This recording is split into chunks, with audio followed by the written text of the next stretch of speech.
So happy to welcome these folks to Philly Press Box Radio. Even though they have nothing at all to do with the Philly sports scene, you'll enjoy meeting them, I promise. They are a lot of fun. It is Asbury Park's first ever country music duo. They just were in Nashville for a week or so with a brand new album, and now here they are back in Jersey. It's Reagan Richards and Gordon Brown. Hey, guys. Williams How you Honor. doing? Williams Honor, yes. And I have to say that Gordon is not your sports guy, but I love me. I'll tell you some sort of old school Phillies baseball with Darren Daulton. He was my boy. I love me some Darren Daulton back in the day. All right. John Kruk. I love those guys. Dykstra. I was all into it. So she's already speaking the language. He can't speak the language at all. But no, wait. You grew up in Cranford originally. And okay, so here's the thing. I need to know this. Both of my parents were from Pittsburgh, but then my dad was in the fashion business and he was transferred to New York City. So we lived in Philadelphia for a little while, but I was only like one at the time, if even that. But my parents have like some very vivid sports, big time Phillies fans they were. And then in the 90s, I really got into the Phillies. I love the Phillies. And, so I speak the language a little bit about Phillies, so brother-in-law is a huge Eagles fan, huge, like loses his mind with the Eagles. Like you don't want to be around him when they're losing. He screams so loud, he shakes the whole house. So, I mean, I am not foreign to any of the Philly fever. That's for sure. You want a few hundred more fans over right there. All Reagan, right. Yes. I was so sad when Darren Daulton passed away because he was he was so cool, and I really always loved watching him. I would see them a lot in Pittsburgh at Three River Stadium and all that stuff before it was gone. And Gordon? Well, I was just going to say, I do have a very strong connection to the Phillies because of one of our favorite artists, Mr. Tim McGraw, and his dad. An incredible story, and it's an incredibly heartwarming story of the two of them and how they found each other. Yeah, how they reconnected after all those years apart. Oh, unbelievable. Yeah, absolutely. Unbelievable. So you won't be distracted by all the Philly sports logos? Not at all. Not at all. And I really wish, if my dad was here, he'd be able to give lots more insight into the Phillies and all that. But he's here just he's in a higher place, but he's with us tonight. So, Great picture of him you posted of you and him for Father's Day. That was really nice. Oh, thank you so much. Thank you. All right, we got to talk music. Brand new album, X. We will get to that in just a second, but I got to start off with the two questions that you get asked all the time, and you're probably sick of answering, but how did you guys meet? I know it was Hurricane Sandy related about 9 years ago, and how did you come up with the name Williams Honor? Well, I'll take the first part. Gordon and I had both lived in Nashville separately through the years. I lived there for almost 8 years in late 90s, early, mid 2000s. And he was there because he had a record deal with his first band. And we had been working there separately. And then when, I came back to town, New Jersey, we ended up getting put on this Sandy benefit. However, we had sort of known of each other. We were Facebook friends, which was, fill in the blank what that means to you. To some people it's everything. To some people it means nothing. However, about a year or so prior to meeting at the Sandy benefit, we were Facebook friends. Well, actually, I was doing a show after I came back from Nashville. I was doing a show in Asbury Park, and he showed up at the show. However, he didn't show up when I was playing. He showed up like at midnight when I'm packing up and want to go home. I mean, first of all, who does for a couple of drinks? Who does that? What a way to show support. I'm going to come when she's ready to leave. I didn't know what time you were going on. You might have been going on at midnight. Yes, you did. You totally knew what time I was going on. You knew I wasn't going on at midnight. Anyway, I didn't know so Chuck, get used to this. This is what happens. There's always this crap that goes on. But nonetheless, after we initially met, there was no Facebook message. It was not like, oh, great to meet you. None of that. None of it. And then we get put on the same Sandy benefit. And then we realize we're sitting backstage and we're talking like deep country songs. We're not talking about, everybody has their, go-to list of things they'll talk about with country music. We were going into deep tracks, and all of a sudden it's like, wow, you love this like I love this, and So we just exchanged numbers, and we just kind of just started writing and hanging. And it was very organic. You know, we really didn't say we were going to start a band. We just started writing basically because we're both writers. You know, we would write things and say, oh, this would be great for this person. This would be great for that person. And then just one day we started writing, and then well, the rest is history. We started to just kind of decide it was maybe a project we would do on our own. Once we had that grouping of songs, we started playing them for people. And we started sending a couple out. We had like about 5 songs, and we sent a few out that we thought might have something to them. And the reaction we got back made us think maybe we should take this a little further, make a record and see what happens. And again, you know, songwriters, they always have songs. I make records. That's what my day job, basically. So that's what we did. We embarked on our first album together. And here we are in the midst of the release of our second album. And part 2, you asked about how we got the name. Oh, yeah. Well, speaking of our dads and Tug and Tim McGraw, we wanted to have a banner every night that we stood under that meant something to us. After both of us having our separate careers, we wanted to have the name of our project really mean something. And so we both lost our fathers at too young of ages. Wow. And we decided to have something in their honor. My dad's name was Bernard. Her dad's name was William. And that sounded a lot better. Bernard's honor just didn't have as much of a ring to it. So we're going to save that for the cover band. Yeah, the cover band is going to be the Williams honor. Cover band is going to be Bernie's honor. But no, we went with Williams honor. But it's really for in honor of our dads and just carrying on. Just, you know, for me personally, you know, my dad was who got me into. My mom was a big band singer, so she sang. That's how I got involved with Les Paul. She had done stuff with Les back in the day, but my dad was really, really the country music fan. And, you know, he would go and drive in Pittsburgh, he would drive his car to like this point close to West Virginia where he could get the Opry in on the radio. You know, in high school, he said he sang, Hey, Good Looking, you know, Hank Williams in the talent show. So, you know, as a kid, you know, we're in the station wagon and we're singing Marty Robbins songs. So that's where I really got the country bug from him. So it felt really good to have his name. But of course, as I said, in honor of both of our dads, it just is something that just feels it feels right. It feels great.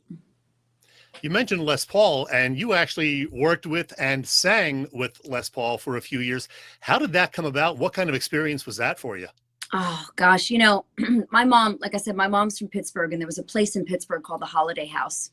And that's where all of the, you know, artists would come into town. And at that time, a lot of big bands, including people like Tony Bennett, you know, all those artists like that. And Les would come into town, and my mom got to know him. And my mom was a singer at that time. So after he was no longer with Mary Ford and he came back, she would, you know, how many times it'll be like, so-and-so's, you know, in the audience today, why don't you come up and do it? So she would get up when he would come to town and she would sing with him.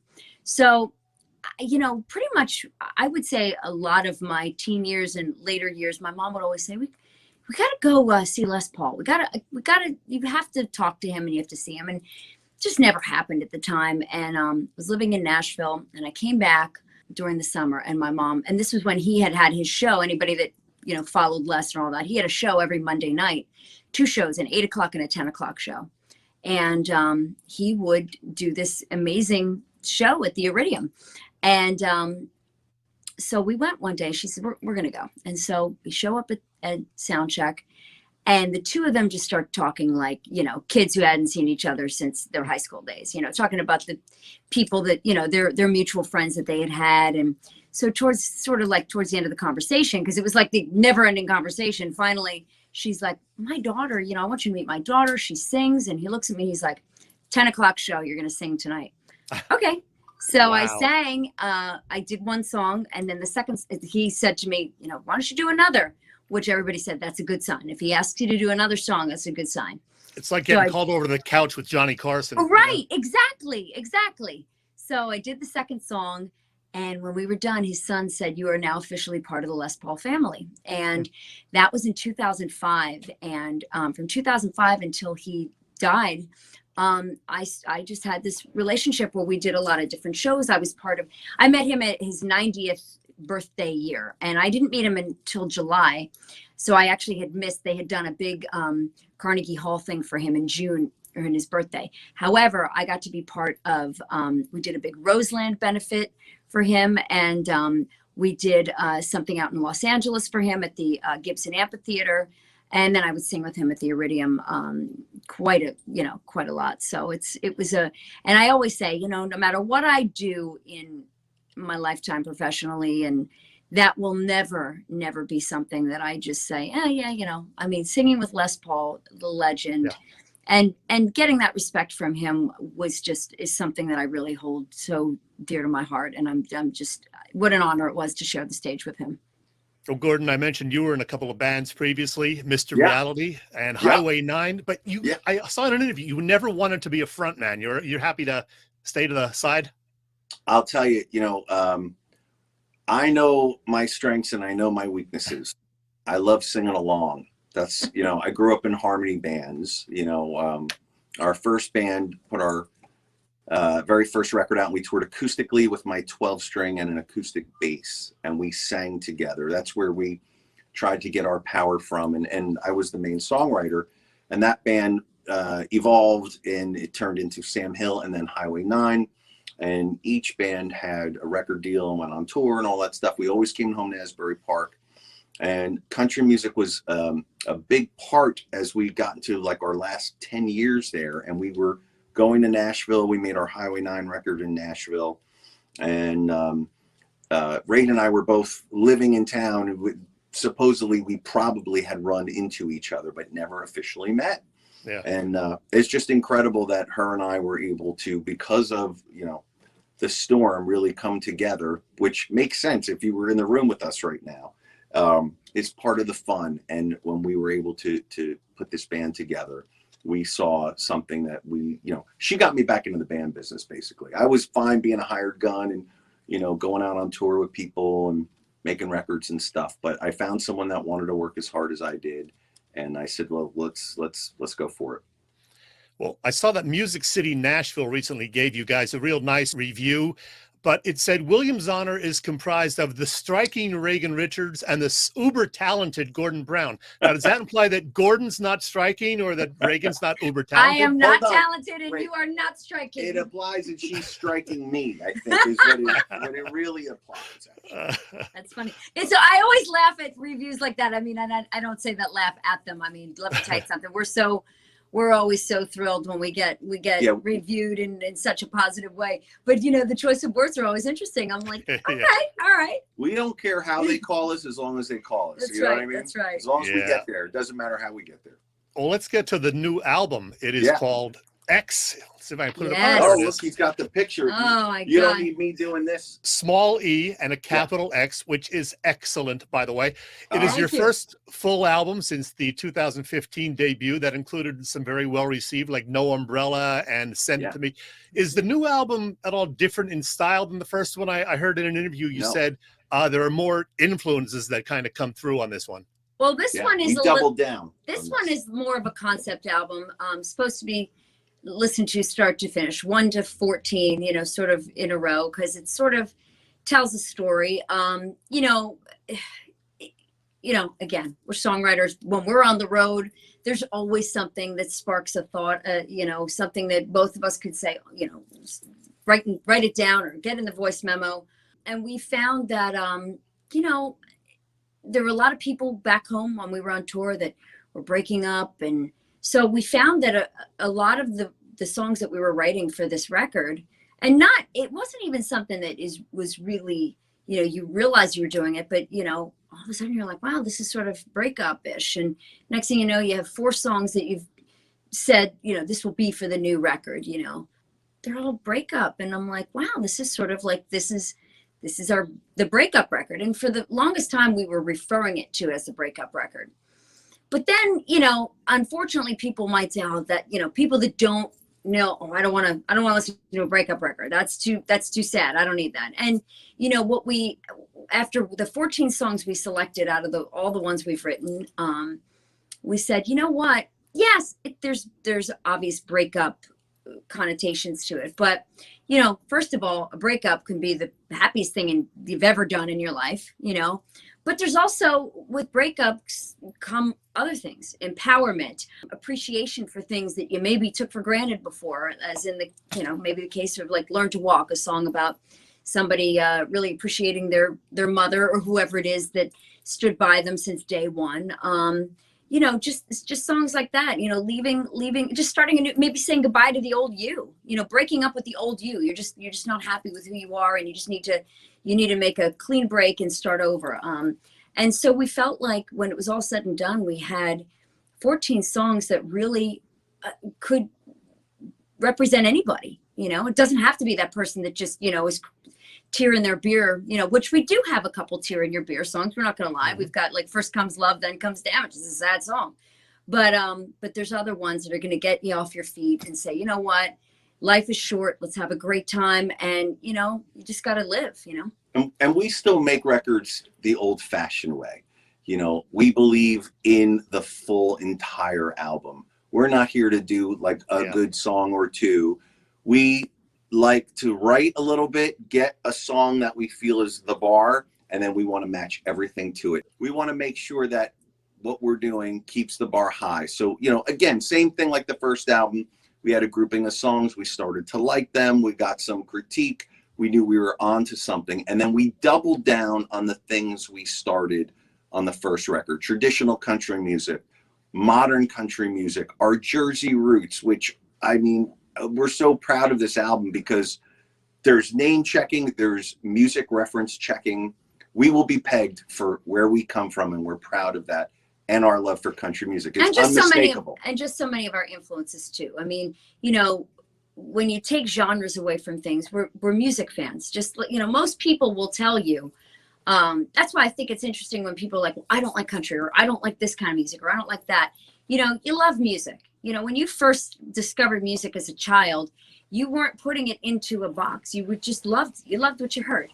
And so there's really, on this record in particular, you'll find more so, I think, than the first record, more of homages to, you know, some of our heroes and some of the things we loved listening to, whether it's country or whether it's rock, and some of the things that we just, you know, when you're a kid in your bedroom and you're listening to things and you're hearing that guitar solo, you know, you really kind of, all of that, you know, becomes part of you when you're doing something like this. A lot of guitar on this album.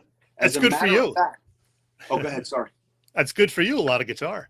Yeah. Well, totally. I mean, I guess, I don't know. It's also a challenge. But what's really cool is we have some very special instruments on this album. One of them was actually given to us by Keith Urban, and there are pieces of the songs that are played on one of Keith Urban's main guitars from the last 12 years that he toured with, that he played with in studio. And there's a song called Goodbye Tulsa that the guitar lead is used with that, and a song called Ransom Note. It's just awesome. We took a lot of magical pieces to make this record, and that's one of them. To escaping, so come on, now time's a wasting. I'll be damned. Hey, I'll be damned. If you think you'll ever tell me where to go and when. Hey, I'll be damned. Hey, I'll be damned. If you think you'll ever get the best of me, yeah. I listened to it on repeat yesterday as I was preparing for our interview. My favorite songs, not that you asked, I'll Be Damned, Can't Wait to Be Ashamed, Step, Awesome. Which a lot of people have already heard, the Nice Ballad first, and a couple of real catchy tunes, We Don't Get Along, and what you just mentioned, Gordon, Ransom Note. Reagan, you throw some F-bombs in that one. Whoa, man. Well, you know, I mean, I apologize in advance to any of the listeners, but I curse like a sailor, and I'm just, it's not meant to be offensive. It's just, I have to always watch what I'm going to say, and I mean it in good fun. But you got the parental advisory notice on the front. Right, there. you got a parental advisory, but because of your potty mouth. That's right. But you know, so you can't, and we say this too. It's like, you can question yourself so much. Should we do this? Should we do that? And there comes a point in time where you have to stop asking, should we? And you just do it. you know, and sometimes it works out that you made the right decision, and sometimes it doesn't. You got to live with the times it doesn't, and when it does, it's all good.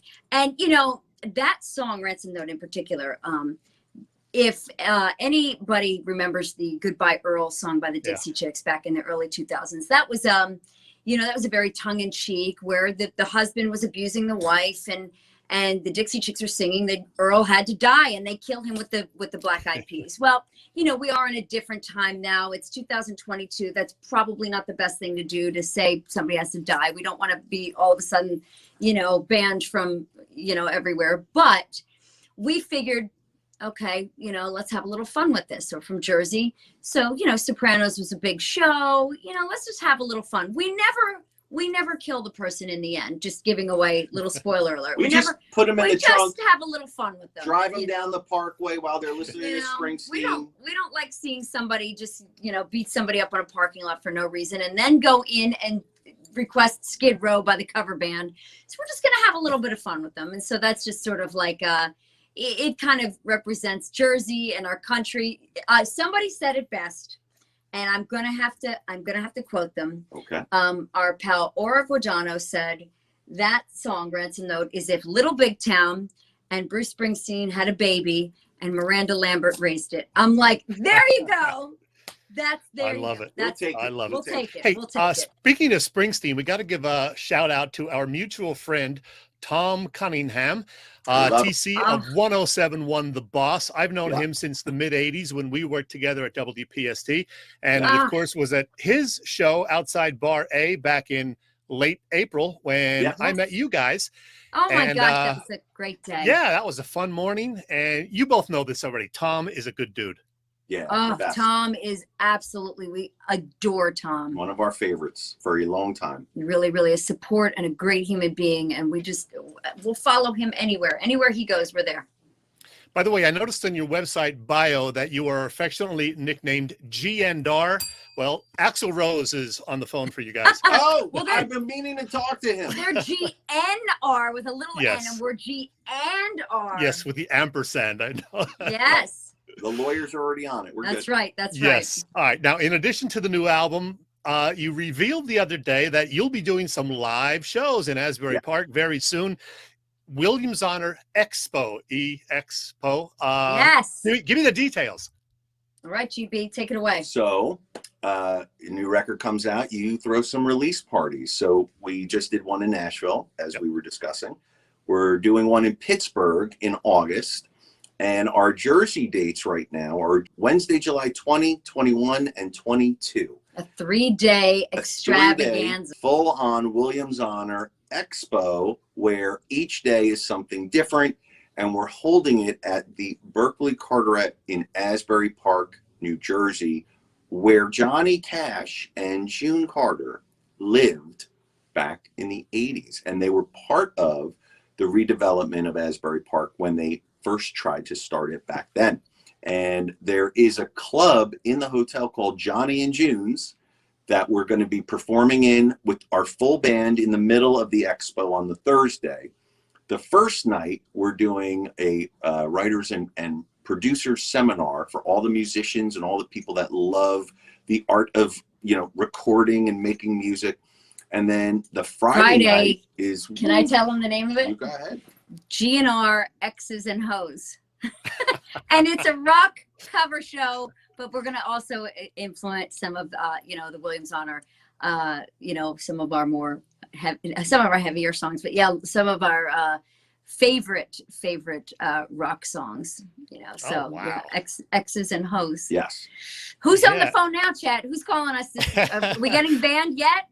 The phone's off the hook now. So I know it's gonna happen. It's gonna happen. It's gonna happen. I know you got a full band for that July 21st show, and a couple of folks that I have seen perform previously. Bobby Mahoney and your pal Emily Grove will both be there. Yes. Oh my gosh. I saw Bobby Mahoney open for Willie Niles a few years back. Oh my gosh. Who we also love. Bobby Mahoney, Emily Grove, they're our dearest friends. They've been with us since day one. Yeah. And it's always, you know, it's to see them on stage with us, you know, they have their own things, but to always be present and to be there with us, it's just an incredible thing to, what a feeling of community, and just, it's wonderful. Can't say enough about it. We have gone ridiculously over the time I told you we would talk. I said 12 to 15 minute stops, and it's been longer than that. But Oh, I want to do we one gotta more stop. Got thing. two chatty Wait, Cathys we got here. to end now? No, we don't. We're going to do one more thing. Fast five. It's something that I always do with first time okay. guests. So Right. Okay. you qualify. Oh. 5 simple questions, 5 brief answers. Brief. That's the key here. Brief. Oh, geez. So- Yeah, okay. I know. Number 1, Reagan, Beatles or Stones? Beatles. Gordon? Stones. All Yeah, right. thought. Number 2, what band or solo artist have you seen most often in concert, and about how many times? Gordon, you go first. Oh God, I live in the neighborhood, Springsteen. How many times you think? Probably as many as you have. I've only seen them 11, so you're probably. Oh, okay. I'm probably a little further than that. Down Yes. the line. How about you, Reagan? Duran, 39. Oh my God. Duran. Willie Nile, 24 for me, by the way. Oh, Wow. wow. Yeah. I'm Love probably Willie. not far away from that either with Willie. There you 'cause go. We've done so many shows with him through the years. Yeah. Number 3, Reagan, you recently took part in a David Bowie tribute show. Off the top of your head, what are 3 or 4 of your favorite Bowie songs? TBC 15. Oh gosh, this is so tough. But TBC 15, which is not something everybody rattles Yeah. off the top of their head, but that's a great one. Starman, Yeah. definitely. And gosh, it's a toss up. I mean, of course, Space Yeah, so Oddity many. is amazing. But I mean, like Diamond Dogs. I love Oh, yeah. Diamond Dogs. That's such a fun one. So True great. confession, Diamond Dogs is one of my shower songs where I sing in the Really? shower with Diamond Dogs.